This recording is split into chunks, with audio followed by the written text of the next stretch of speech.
அனைவருக்கும் வணக்கம். நான் 11ஆம் வகுப்பு படிக்கிறேன். நான் வந்து அரசு மேல்நிலைப்பள்ளி திருமங்கலக்கோட்டை கீழூரில் படிக்கிறேன்.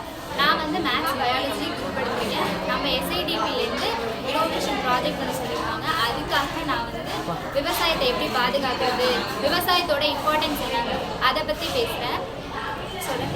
விவசாயம் அந்த விவசாயம் வந்து நம்ம உலகத்திலே நம்மளுக்காக தான் வந்து நம்மளோட 2 கண்ணுங்க.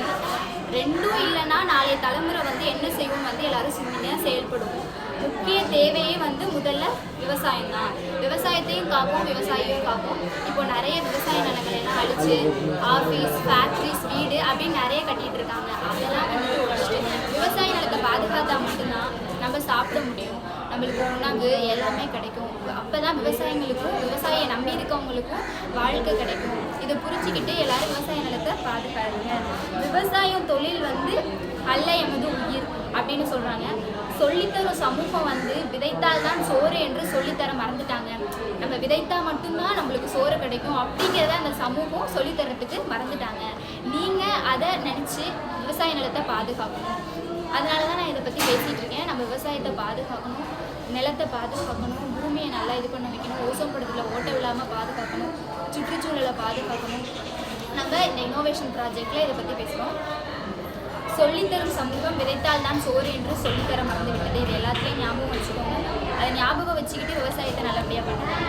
ஒரு நாட்டோட முதுகெலும்பே வந்து விவசாயம் அப்படின்னு சொல்கிறாங்க. அப்போ ஒரு நாட்டோட முதுகெலும்பு விவசாயம் தானே. அப்போ ஒரு நாட்டோட முதுகெலும்பு விவசாயம்னா அந்த விவசாயத்தை பாதுகாக்கணும். விவசாயத்தை ஒரு நாட்டோட முதுகெலும்பே விவசாயம் அப்படின்னு சொல்கிறாங்க. அப்போ அந்த நாட்டோட முதுகெலும்பு விவசாயம்னா அந்த விவசாயத்தை ஒரு நாட்டோட விவசாயமே வந்து முதுகெலும்புன்னு சொல்கிறாங்க.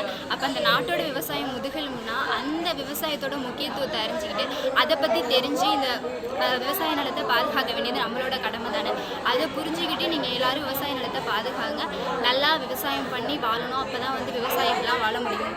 விவசாயி வந்து அந்த சேத்துல கால் வச்சா மட்டும்தான் நம்ம சோத்துல கை வைக்க முடியும். அதை எல்லோரும் நல்லா புரிஞ்சுக்கோங்க. திரும்பவும் சொல்கிறேன், விவசாயி வந்து சேத்துல கால் வச்சா மட்டும்தான் நம்ம சோத்துல கை வைக்க முடியும். அதை புரிஞ்சுக்கிட்டு எல்லாரும் விவசாயம் போட்டுருங்க.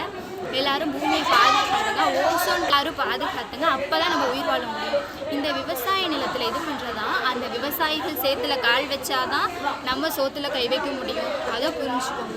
அப்போ அந்த விவசாய நிலத்தை பாதுகாத்துட்டாதான் அதில் மரங்கள்லாம் வளருது. அந்த மரத்திலேருந்து நம்மளுக்கு ஆக்சிஜன் கிடைச்சி நம்ம விடுற கார்பன் டை ஆக்சைடை அது எடுத்துக்குது. அப்போ இந்த நிலத்தில் தானே அந்த மரம் செடி கொடியெல்லாம் இருக்குது. அப்போது அந்த நிலத்தை பாதுகாக்க வேண்டியது நம்மளோட கடமை தானே. அதை புரிஞ்சுக்கோங்க. திரும்பவும் நான் சொல்கிறது, விவசாயி சேத்துல கால் வச்சா மட்டும்தான் நம்ம சோத்துல கை வைக்க முடியும். அப்போ அந்த சோறு நம்மளுக்கு கிடைக்கணும்னா ஃபஸ்ட்டு நம்ம விவசாய நிலத்தை பாதுகாக்கணும்.